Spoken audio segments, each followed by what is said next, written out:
Assalamualaikum warahmatullahi wabarakatuh. Rekan mahasiswa, sahabat Lorong Edukasi semuanya dimanapun Anda berada. Pada kesempatan kali ini, saya akan bahas mengenai apa sih beda ringkasan dan abstrak.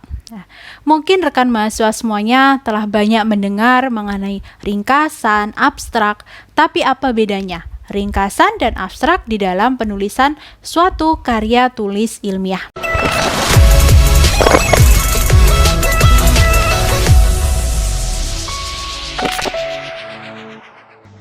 Subscribe now.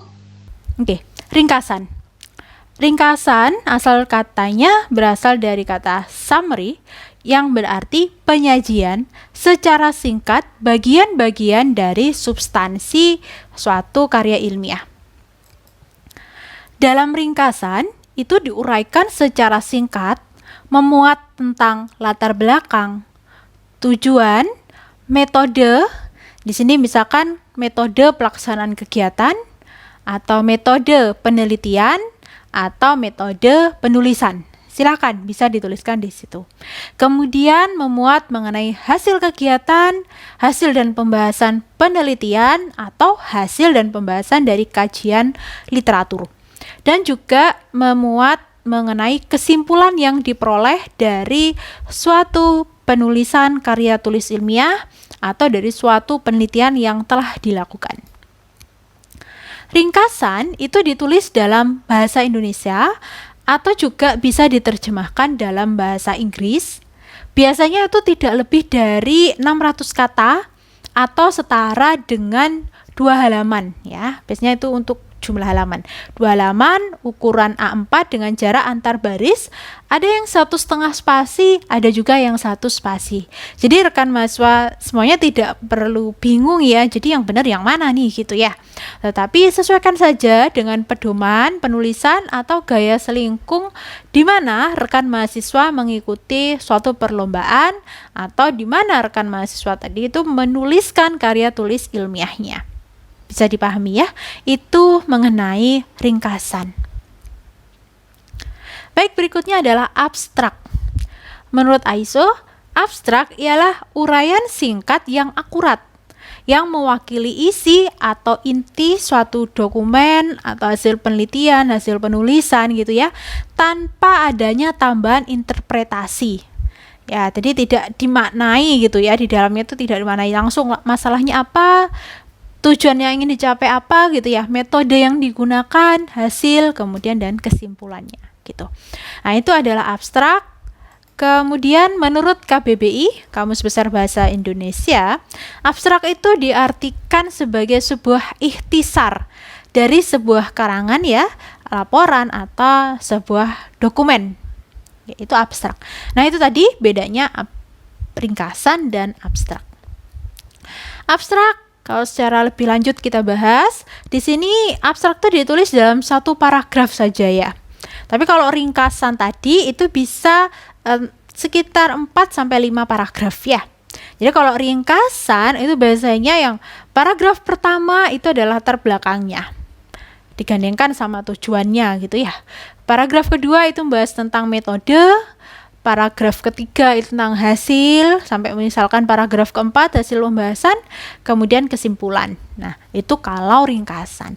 Kalau abstrak ini ditulisnya dalam satu paragraf saja, jadi memang lebih ringkas lagi tadi ya. Penulisan abstrak itu dibatasi oleh jumlah kata. Biasanya berkisar 200 kata, kadang ada juga yang 100 kata ya, 150 kata. Jadi sesuaikan saja di situ dengan jarak spasinya yaitu 1 spasi.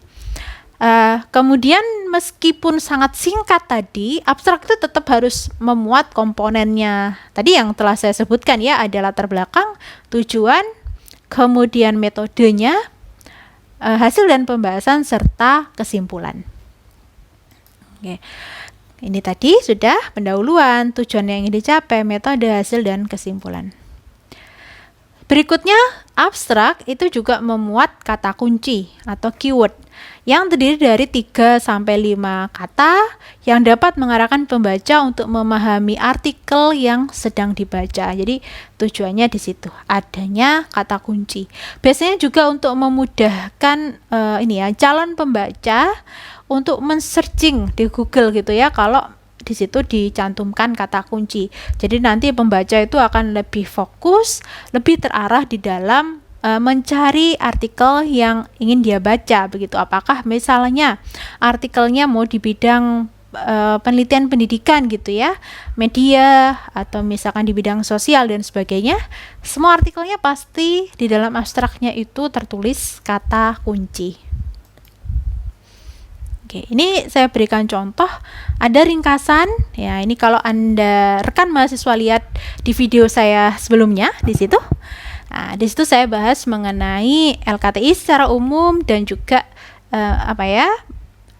LKTI yang telah saya bimbing begitu.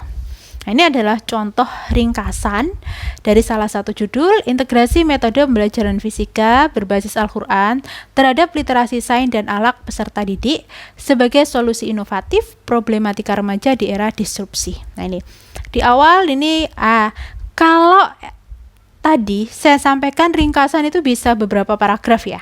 Nah, ini ada lomba LKTI, di situ memang mintanya ringkasan tetapi tertulis dalam satu paragraf gitu ya.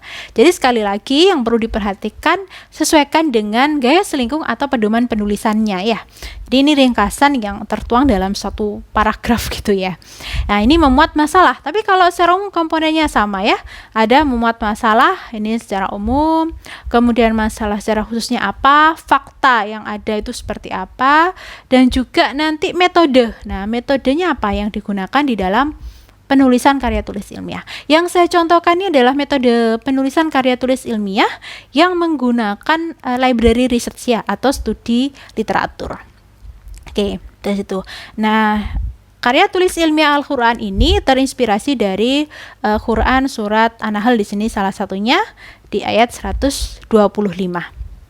Kemudian setelah dibahas, dihasilkan suatu kesimpulan ya. Jadi bisa lihat di layar sebelah ya. Hasil penelitian ini dapat mencetak pemuda yang produktif, pemuda beriman dan berpengetahuan. Integrasi nilai Islam dengan metode pembelajaran fisika berbasis Al-Quran dapat membuat secara komprehensif pengetahuan dari peserta didik. Nah, ini contoh ringkasan ya. Ini lagi ada contoh abstrak. Sama tadi saya bilang abstrak lebih singkat. Nah, tapi di sini ada lomba ya abstrak, tetapi itu bisa batasan katanya ya, batasan kata itu lebih dari 300 kata gitu ya. Jadi di sini bisa sampai ya sepanjang ini. Nah, jadi lagi-lagi sesuaikan dengan pedoman penulisannya ya. Jadi ini bisa menuliskan latar belakangnya cukup lebih banyak gitu ya. Kalau tadi kan saya sampaikan abstrak itu cukup 1 atau 2 kalimat untuk pendahuluan atau latar belakang masalah baru ke tujuan. Nah, ini bisa beberapa kalimat, kemudian ada tujuan.